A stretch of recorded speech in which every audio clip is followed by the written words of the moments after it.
দাদা, অনন্ত মহারাজ নিয়ে যে অভিযোগ উঠেছে সেই ব্যাপারে পুলিশের কি অ্যাকশন হবে? পশ্চিমবঙ্গের, ভারতবর্ষে তো নিশ্চয়ই অন্য প্রদেশও একই ব্যবস্থা নেবে। পশ্চিমবঙ্গের মাটিতে, আমি তো পশ্চিমবঙ্গের মুখ্যমন্ত্রী, আমি পশ্চিমবঙ্গের কথা বলতে পারি। পশ্চিমবঙ্গের মাটিতে দাঁড়িয়ে পূজ্যপাত, প্রাতঃস্মরণীয়, দেশপ্রেমিক, যিনি স্বাধীনতা পাইয়ে দিয়েছেন, সেই নেতাজি সুভাষচন্দ্র বসু সম্পর্কে যারা যেখানে অপমানজনক, অশোভন, কুরুচিকর, আপত্তিজনক যত রকম শব্দ অভিধানে আছে, এইসব খারাপ শব্দ প্রয়োগ করেছেন, সেটা কোনো প্রকৃত ভারতবাসী, রাষ্ট্রবাদী, দেশপ্রেমিক নাগরিক স্বীকার করে না। আমরা পশ্চিমবঙ্গের মাটিতে এটা করতে দেব না। ফেসবুকে এবং সোশ্যাল মিডিয়ার যে প্ল্যাটফর্ম আছে, তার যে সিস্টেম আছে, সেটাকে আমরা রাজ্য সরকারের পক্ষ থেকে সোশ্যাল মিডিয়া প্ল্যাটফর্মেও তাদের বিরুদ্ধে ব্যবস্থা নেওয়ার জন্য লেখার ব্যবস্থা করছি এবং নির্দিষ্ট ধারাতে গ্রেপ্তারিয়া শুরু করার জন্য পুলিশকে নির্দেশ দেওয়া হচ্ছে। আপনারা অবিলম্বে ক্ষমা চেয়ে পোস্ট করুন, নিজেদের পোস্ট ডিলিট করুন। ডিলিট করে দিলেও যে ছাড় পাবেন তা নয়, নির্দিষ্ট সেকশনে পুলিশ ব্যবস্থা নেবে এবং ব্যবস্থা নেওয়ার ক্ষেত্রে পুলিশ নিজেরাই সিদ্ধান্ত নেবে, ওখানে আমরা কোনোভাবে হস্তক্ষেপ করব না। তারা আইনে যা যা সেকশন আছে সেটার মধ্য দিয়ে করবেন। নেতাজি সুভাষচন্দ্র বসুকে কেন্দ্র করে যারা সোশ্যাল মিডিয়াতে পশ্চিমবঙ্গের অধিবাসীরা নেতাজি সুভাষচন্দ্র বসু সম্পর্কিত অপমানজনক, মিথ্যা অপপ্রচার করার দুঃসাহস দেখিয়েছেন, তাদের বিরুদ্ধে সরকারি ব্যবস্থা নিক। আজকে উত্তরবঙ্গের বিধায়ক এবং মন্ত্রীরা মুখ্যমন্ত্রীর কাছে দাবি করেছেন। এরা প্রত্যেকে চান যে পশ্চিমবঙ্গ সরকার, পশ্চিমবঙ্গের পুলিশ কঠিন এবং কঠোর ব্যবস্থা নিক।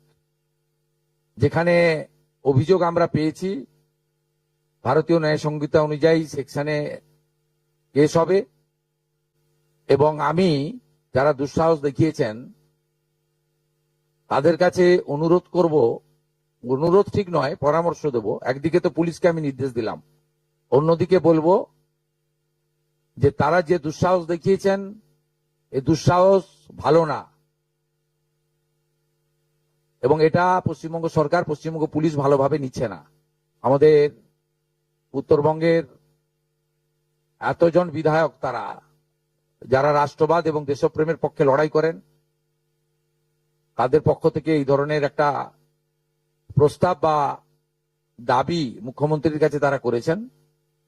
এর জন্য তাদেরকে ধন্যবাদ দেব এবং আমাদের সরকার, পুলিশ অবিলম্বে কঠোর এবং কঠিন ব্যবস্থা নেবে।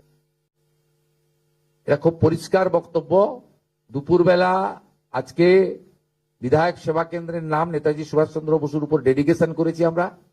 তথ্য সংস্কৃতি দপ্তর নেতাজি সুভাষচন্দ্র বসুর পরিবারের বর্তমান যারা আছেন তাদের কাছ থেকে ছবি অনুমোদন করেছে। রাজ্য সরকার সমস্ত সরকারি অফিসে, সমস্ত সরকারি স্কুলে নেতাজি সুভাষচন্দ্র বসুর ছবি বাধ্যতামূলক করে নোটিফিকেশন করছে। তথ্য সংস্কৃতি দপ্তর ছবি তৈরি করে প্রত্যেক বিধায়ককে প্রত্যেক সরকারি দপ্তরে পাঠানোর ব্যবস্থা করছে, কয়েকদিনের মধ্যে পেয়ে যাবেন। আজ বিকালেই ওনার পরিবারের সঙ্গে তথ্য সংস্কৃতি প্রিন্সিপাল সেক্রেটারি মিট করে ছবি অনুমোদনে নিয়ে এসছেন। আমরা তো একদিকে এটা করেছি, সাথে সাথে যারা এই ধরনের কাজ করেছেন, আমাদের সাইবার ক্রাইমের অন্তর্গত, cyber crime, social media crime এবং আমাদের পুলিশের জেনারেল বিএনএস এর অন্তর্গত যেগুলো আছে, এটা সাইবার ক্রাইমের মধ্যে হয়তো পড়ে না, কিন্তু সোশ্যাল মিডিয়ার মধ্যে যারা আছে, আমাদের ডিজিপি আছেন, ডিজিপি সাহেব নিজে এটা দেখে নেবেন। আমাদের STF, cyber cell, CID, IB সবার সাহায্য নিয়ে এর সঙ্গে অন্য কারো কানেকশন আছে কিনা এগুলো ইলেকট্রনিক ডিভাইসকে দেখে, তাদের যে সোশ্যাল মিডিয়া পোস্ট হয়েছে, লাইক শেয়ার কারা করেছেন, কমেন্ট কারা করেছেন, তারা পশ্চিমবঙ্গের নাগরিক কিনা, পুরোটাই দেখে নেওয়ার জন্য পুলিশকে নির্দেশ দেওয়া হচ্ছে এবং গ্রেপ্তারও করতে বলা হচ্ছে।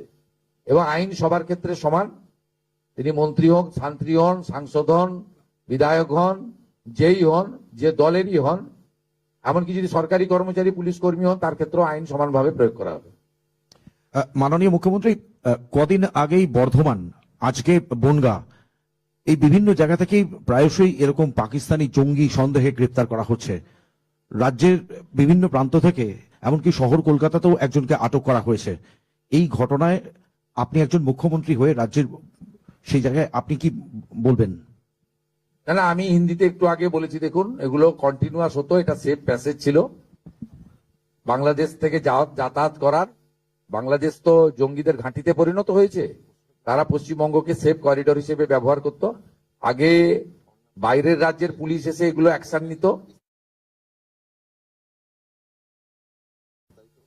এনআইএ নিত, এসটিএফ কাশ্মীর নিত, এসটিএফ আসাম নিত।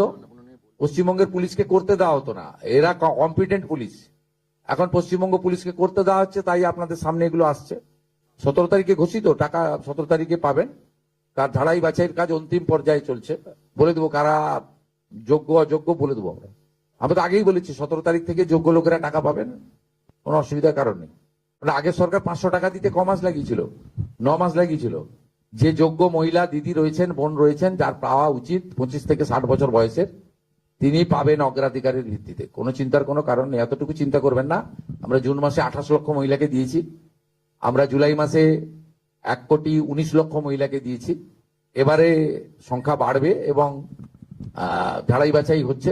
আমরা 17 তারিখে টাকা ট্রান্সফার করা শুরু করব এবং এই ক্র্যাকডাউনের কাজ চলবে, কন্টিনিউ চালানো হবে এবং কঠিন কঠোরভাবেই এটা চলবে।